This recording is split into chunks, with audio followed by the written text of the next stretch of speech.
রাসূল সাল্লাল্লাহু আলাইহি ওয়াসাল্লাম বলেন মিন আজলি লিস-সাইমি ফারহাতান। আল্লাহ রাসূল সাল্লাল্লাহু আলাইহি ওয়াসাল্লাম বলেন প্রত্যেক রোজাদারের জন্য দুইটা আনন্দের সময়। প্রত্যেক রোজাদারের জন্য দুইটা আনন্দের সময়। একটা হচ্ছে ফারহাতুন ইনদাল ফিতরি, যখন রোজাদার সারাদিন রোজা রেখে ইফতার সামনে রাখে তখন রোজাদারের মনে একটা আনন্দ থাকে।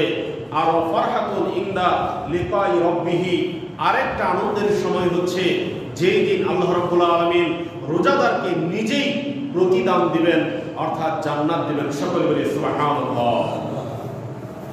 সারাদিন রোজা রেখে না খেয়ে থেকে আমরা কি পরিমাণ কষ্ট করি, এজন্য আল্লাহ রাব্বুল আলামিন এই রোজার প্রতিদান নিজেই দিবেন। রাসূল সাল্লাল্লাহু আলাইহি ওয়াসাল্লাম বলেন আসিয়ামু জান্নাতুন, রোজা হচ্ছে ঢাল স্বরূপ। রোজা হচ্ছে ঢাল স্বরূপ। ঢাল মানে কি?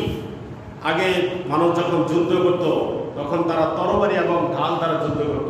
তরবারি দিয়ে আঘাত করত শত্রুকে এবং ঢাল দ্বারা শত্রুর আঘাতকে প্রতিহত করত। রাসূল সাল্লাল্লাহু আলাইহি ওয়াসাল্লাম বলেন আসিয়ামু জান্নাতুন, রোজা হচ্ছে ঢাল। কি থেকে বাঁচার ঢাল? সেটা হচ্ছে জাহান্নামের আযাব থেকে বাঁচার ঢাল হচ্ছে রোজা। যে ব্যক্তি রোজা রাখবে আল্লাহ রাব্বুল আলামিন ওই ব্যক্তিকে জাহান্নামের আযাব থেকে রক্ষা করবেন। সকলে মিলে সুবহানাল্লাহ। যে ব্যক্তি রোজা রাখবে, রোজা তার জন্য জাহান্নাম থেকে বাঁচার ঢাল হিসেবে ব্যবহার হবে। সম্মানিত হাজিরিন, এজন্য এই রোজা রাখা অত্যন্ত গুরুত্বপূর্ণ একটা ইবাদত। রাসূল সাল্লাল্লাহু আলাইহি ওয়াসাল্লাম বলেন রোজা কিয়ামতের দিন বান্দার জন্য সুপারিশ করবে।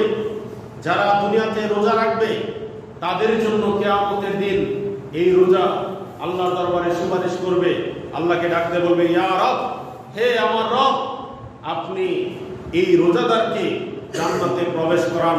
আমি এই রোজাদারের পক্ষে সুপারিশ করছি, আপনি এই রোজাদারকে জান্নাতে প্রবেশ করান। আল্লাহ রাসূল সাল্লাল্লাহু আলাইহি ওয়াসাল্লাম বলেন যে আল্লাহ রাব্বুল আলামিন রোজা যে মানুষের জন্য সুপারিশ করবে, এই রোজার সুপারিশকে আল্লাহ তাআলা কবুল করবেন এবং রোজাদারকে আল্লাহ রাব্বুল আলামিন জান্নাতে প্রবেশ করাবেন। সম্মানিত হাজিরিন, এজন্য এই রোজা এত ফজিলত, এত মাহাত্ম্য। আর রমজান মাসটা এমন একটা মাস, এই মাসে মানুষ পাপে লিপ্ত হয় কম। কারণ রাসূল সাল্লাল্লাহু আলাইহি ওয়াসাল্লাম বলেন ইযা দাখালা শাহরু রমাদান, যখন রমাদান মাস আসে ফুতিহাত আবওয়াবুর রাহমা, আল্লাহ রাব্বুল আলামিন রহমতের দরজাকে খুলে দেন। ফুতিহাত আবওয়াবুস সামা, আল্লাহ রাব্বুল আলামিন আসমানের দরজাকে খুলে দেন। ফুতিহাত আবওয়াবুল জান্নাহ, আল্লাহ রাব্বুল আলামিন জান্নাতের দরজাকে খুলে দেন। ওয়াগুল্লিকাত আবওয়াবুন নার, এবং জাহান্নামের দরজাকে আল্লাহ তাআলা বন্ধ করে দেন।